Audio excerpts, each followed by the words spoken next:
नगर निगम के चुनाव का जो ज़मीनी आधार है वहीं से कांग्रेस की मंशा स्पष्ट हो गई। वो केवल और केवल चुनाव जीतने के लिए जिस प्रकार से वार्डों को तोड़ा मोड़ा और जिस प्रकार से वार्डों की रचना करके जीतने का एकमात्र मकसद कैसे पूरा हो उसके आधार पर बनाया। इसलिए जनता से मेरा विनम्र निवेदन है, जिसकी मानसिकता इस बात को है कि मुझे हुक एंड कुक किसी भी प्रकार से जीतना है, किसी भी प्रकार से इसके गद्दी को हथियाना है, इसलिए जनता इस चुनाव में सबसे पहले इसके बारे में सबक दे। फिर ये जो 20 महीने का शासन है, राजस्थान की जनता ने देखा है विकास की दृष्टि से जितनी योजनाओं का इन्होंने भूमि पूजन और भाटे रखे हैं वो सब के सब पिछली सरकार के द्वारा स्वीकृत योजनाओं का बजट में जो प्रावधान था। मैं चुनौती देता हूं कि आपने जो 2 बजट पेश किए उसमें जिन चीज़ों को आपने ज़मीन पर लाने का प्रयास किया उसका नाम बताएं, तब तो मैं समझ सकता हूं कि आपने कुछ काम किया। लॉ एंड ऑर्डर की दृष्टि से जो धज्जियाँ उड़ी है और जयपुर हिंदुस्तान में नहीं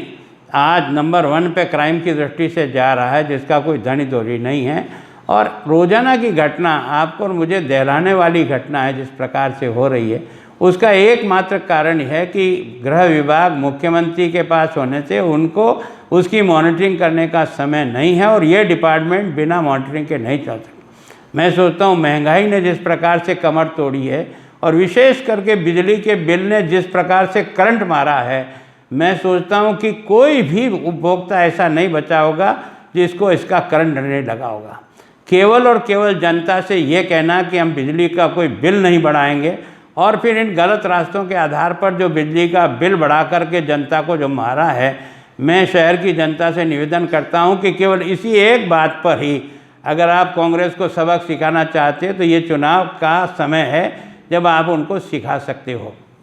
मैं सोचता हूं कि इस समय राजस्थान में जो चुनाव चल रहे हैं उस समय इन 2-3 बिंदुओं के ऊपर ही मैं आपका ध्यान आकर्षित कर रहा हूं। मेरा विश्वास है कि आप मेरी बात पर यकीन करोगे। मैं जब कभी भी बोलता हूं तो पूरा तोल करके बोलता हूं, केवल बोलने के लिए नहीं बोलता हूं। इसलिए इस सरकार की असफलता जो आपस में लड़ रही है, जिसका ना अभी तक कोई संगठन का ढांचा खड़ा हो सका, न जिसका निर्माण हो सका, ऐसी पार्टी के आधार पर, और राजस्थान तो छोड़ो हिंदुस्तान में इस पार्टी का जैसा बेड़ा गर्क हो रहा है, उसका कोई नेता नहीं क्या बोलता है, ऐसी पार्टी को मैं सोचता हूँ कि आप लोगों को सबक देना चाहिए। और जस्ट नरेंद्र मोदी के नेतृत्व में भारतीय जनता पार्टी ने जिन मूल्यों को कायम करने का प्रयास किया है वो आपके मेरे सबके सामने है। देश की सुरक्षा का नंबर 1, भ्रष्टाचार विहीन देश, गरीब के लिए और असहाय के लिए सबसे ज़्यादा योजनाएं और 20 लाख करोड़ रुपए का पैकेज देकर के जिस प्रकार से जनता को इस